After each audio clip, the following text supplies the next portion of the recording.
America থেকে এক এক করে বের করে দেওয়া হচ্ছে অবৈধ বসবাসকারীদের।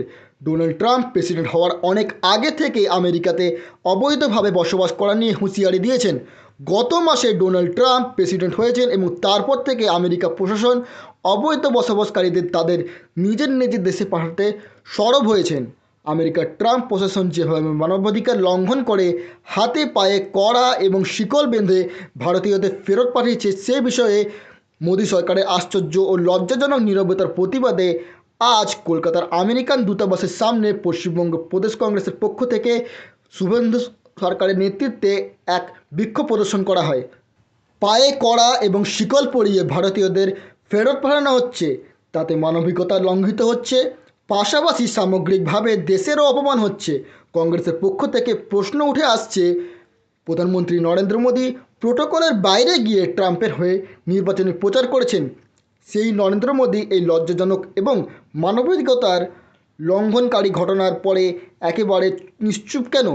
যেখানে কলম্বিয়ার মতন দেশ আমেরিকার মুখের ওপর জানিয়ে দিতে পারে যে তারা তাদের দেশের নাগরিকদের জাহাজ পাঠিয়ে নিজেরাই ফিরিয়ে আনবেন, সেখানে এই চরম বর্বর ও মানবিকতার লঙ্ঘনকারী ঘটনার পরেও ভারতীয় প্রধানমন্ত্রী, বিদেশমন্ত্রী কিংবা বিদেশ মন্ত্রক চুপ কেন?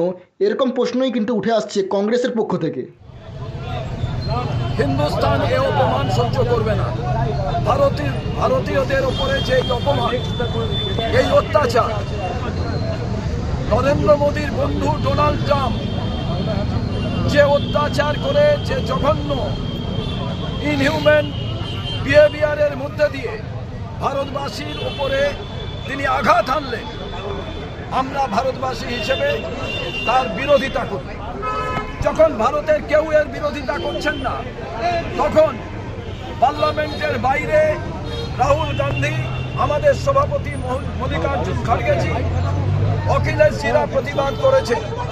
আমরা তাই আজকে পশ্চিমবঙ্গ প্রদেশ কংগ্রেস রাজপথে এসে আমরা বলতে চাই যে ট্রাম্পকে জিতিয়ে দিন। আমি নরেন্দ্র মোদী বলছি, তিনি আজকে চুপ কেন, খামোশ কেন?